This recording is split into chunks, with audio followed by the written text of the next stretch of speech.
Hello friends, welcome back to my channel. आज का हमारा फर्स्ट टॉपिक है द कंज्यूमर प्रोटेक्शन एक्ट 2019 यानी कि उपभोक्ता संरक्षण अधिनियम 2019। This act aims to protect consumers' right by ensuring fair trade and providing quick redressal। यानी कि यह अधिनियम उपभोक्ताओं के अधिकारों की रक्षा करता है और त्वरित समाधान प्रदान करता है। यानी कि किसी कंज्यूमर को कोई भी प्रॉब्लम है तो ये उसके लिए एक क्विक समाधान, जल्दी ही समाधान प्रदान करता है और उनके अधिकारों की रक्षा भी करता है। अब ये हम लागू हुआ है 20 जुलाई 2020 से और इसका पूरा नाम है द कंज्यूमर प्रोटेक्शन एक्ट 2019। इसके बाद इसमें प्रावधान क्या है? Ensures customer right and quick resolution of disputes, यानी कि उपभोक्ता के अधिकारों की रक्षा और त्वरित समाधान प्रदान करता है। यानी कि अगर कोई झगड़ा हो जाता है, कोई आर्ग्यूमेंट हो जाते हैं कंज्यूमर्स की उन प्राइस से रिलेटेड या कुछ भी, तो वो उस अकॉर्डिंग ये जल्द से जल्द उनके समाधान करने की कोशिश करता है विवादों का। इस्टेब्लिश डिस्ट्रिक्ट, स्टेट और national consumer disputes redressal commissions, यानी कि जिला, राज्य और राष्ट्रीय उपभोक्ता विवाद निवारण आयोगों की स्थापना करता है। यानी कि जो ये सब आपके आयोग हैं, ये सब इसी एक्ट के अंतर्गत आते हैं। उसके बाद allows E filling of company and video hearing, यानी कि शिकायतों की ई फाइलिंग और वीडियो सुनवाई की सुविधा देता है। यानी कि ज़रूरी नहीं है कि आपको वहाँ पर जाना पड़े, आप वीडियो हियरिंग के थ्रू या फिर आप ई फाइलिंग के थ्रू भी अपनी कंप्लेंट कर सकते हैं। Introduce liability for misleading ads and defective products, यानी कि भ्रामक विज्ञापनों और दोषपूर्ण उत्पादों के लिए त्वरित उत्तरदायित्व लाता है। यानी कि जैसे हो सकता है कि आपको ऐड में कुछ और दिखाया गया है पर आपका प्रोडक्ट आपको कुछ और मिल रहा है, या फिर जो आपके पास प्रोडक्ट आया है वो डिफेक्टिव है, उसमें कोई कमी है, तो ये उसके लिए जो रिस्पॉन्सिबिलिटी तय करता है कि वो किसकी गलती आपकी मानी जाएगी, किसका उत्तरदायित्व माना जाएगा। Covers e commerce platform under consumer law, यानी कि ई कॉमर्स प्लेटफॉर्म को उपभोक्ता कानून के अंतर्गत लाता है। यानी कि जो भी आपका ई कॉमर्स प्लेटफॉर्म है वो इस कानून के अंतर्गत लाने के लिए हमारा क्या करता है, कंज्यूमर प्रोटेक्शन एक्ट काम करता है, जिससे वो कंज्यूमर लॉ के अंतर्गत आता है। उसके बाद आता है the limited liability partnership act 2008, यानी कि सीमित देयता भागीदारी अधिनियम 2008 या फिर सीमित देनदार भागीदारी अधिनियम, दायित्व भागीदारी अधिनियम 2008। अब ये लागू हुआ है हमारा 1 अप्रैल 2009 से और इसका पूरा नाम है the limited liability partnership act 2008, यानी कि सीमित दायित्व भागीदारी अधिनियम 2008।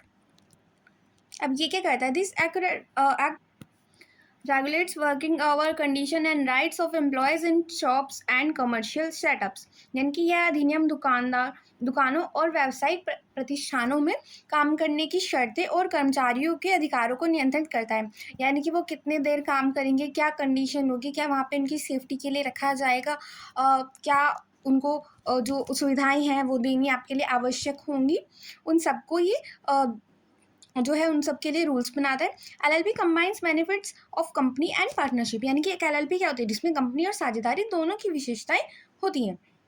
It is a separate legal entity, partners have limited liabilities, यानी कि यह एक स्वतंत्र कानूनी इकाई होती है और भागीदारों की देयता सीमित होती है। यानी कि जो उनका दायित्व है वो सीमित होता है और जो हमारी ये एलएलपी है ये एक अलग से स्वतंत्र कानूनी इकाई मानी जाएगी। यानी कि इसका एक अलग जो होगा, एक अलग कानूनी व्यक्ति के रूप में मानी जाएगी।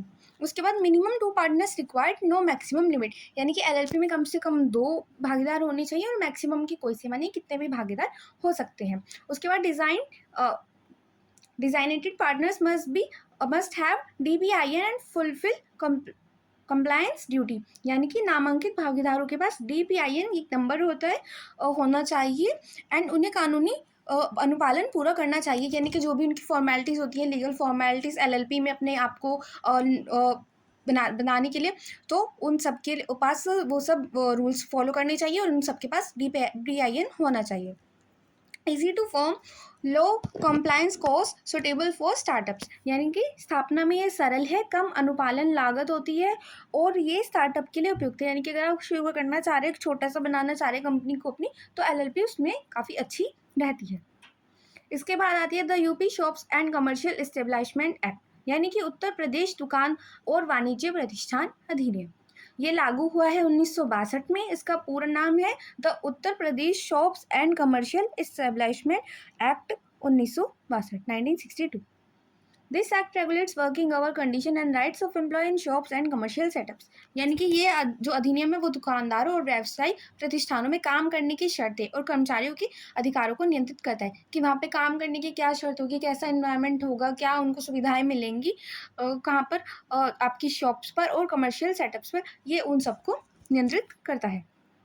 इसके बाद ये क्या करता है, regulates conditions of employment in shops and establishment. यानी कि दुकानदारों और प्रतिष्ठानों में कर्मचारियों की कार्य स्थिति को नियंत्रित करता है। जो पहले वाला एक्ट था वो एलएलपी के लिए था, और यहाँ पे क्या हो रहा है, शॉप्स हैं आपकी, उसके अंतर्गत क्या कंडीशंस होनी चाहिए उन सबकी नियंत्रित करता है। उसके बाद defines working hour, rest intervals and over time rules. यानी कि अगर जो आपके कार्य कि आपको कितने घंटे काम करना है, फिर आपको उसमें इंटरवल भी मिलना चाहिए, और अगर आप ओवर टाइम कर रहे हैं तो उसके लिए क्या रूल्स हैं कि अगर आप ओवर टाइम कर रहे हैं तो आपको एक्स्ट्रा सैलरी भी मिलनी चाहिए, उस अकॉर्डिंग इसके अंतर्गत नियम बनाए जाते हैं।